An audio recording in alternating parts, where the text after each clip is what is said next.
3 reasons why God allows your heart to break. They told you that God would protect your heart, but no one warned you that He would also be the one to allow it to shatter. And now you sit in the ruins of what once was, holding fragments of trust, loyalty, and hope, wondering how a loving God could let it all fall apart. But what if the breaking wasn't a punishment, but preparation? What if every tear you cried was counted in heaven? Every ache allowed for a divine reason too heavy for the human heart to hold all at once. You were taught to expect breakthroughs, not breakdowns. Yet here you are, bruised by betrayal, abandoned by those who once swore they'd never leave, and left with silence where you once heard God's voice clearly. This silence, though, is not empty. It's sacred. A holy pause where God removes every false comfort and distraction, not to harm you, but to rewire you. Your heart was never broken for breaking's sake. It was broken to expose what you built on sand. You trusted in people more than promises. You put faith in plans instead of providence. And so He allowed the storm, not to destroy you, but to strip you of what couldn't stay.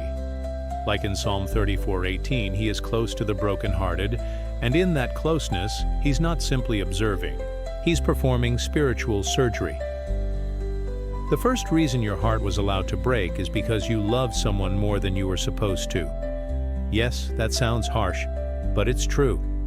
God will not share the throne of your heart, and when someone else takes up the space meant only for Him, He allows a holy disruption. That person, that job, that dream, it became an idol dressed as a blessing. And when God removed it, you mistook the pain for punishment. But it was mercy. Just like Abraham with Isaac, God will ask you to lay it down, not to deprive you, but to test who reigns in your soul. If you would sacrifice your peace, your values, your calling just to keep them, you already lost something more precious: obedience. So He steps in and breaks the bond before it breaks you completely. The second reason is that your broken heart creates space for a deeper revelation of who God is. You thought you knew Him when things were good, but true revelation doesn't come on the mountaintop. It's found in the valley, in the silence after betrayal, in the loneliness of grief, in the ache of unanswered prayers.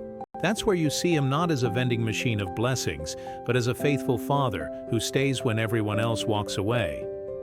Brokenness makes room for communion. When your spirit is crushed, the veil thins.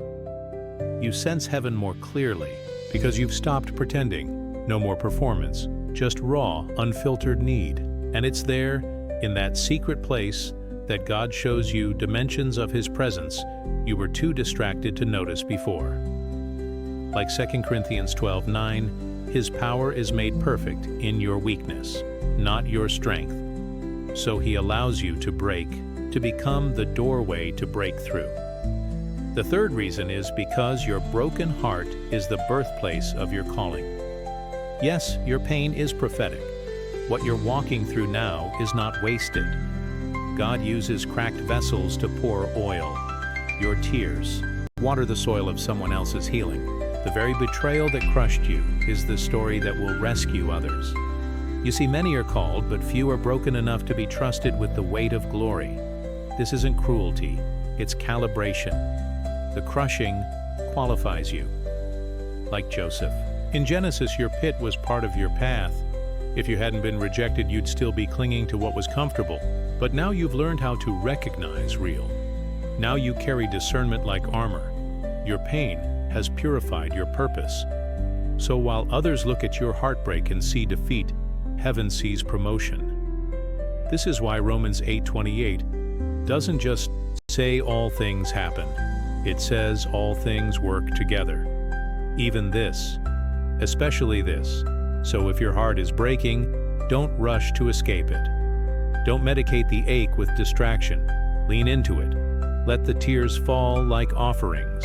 Let the silence train your ears to hear what noise once drowned out. God isn't finished with you. He's just getting started. What feels like an ending is actually a sacred unveiling. You are being reformed, reforged, and reanointed in the furnace of affliction. And when you rise, and you will rise, you will carry the fragrance of someone who has walked through fire but refused to smell like smoke.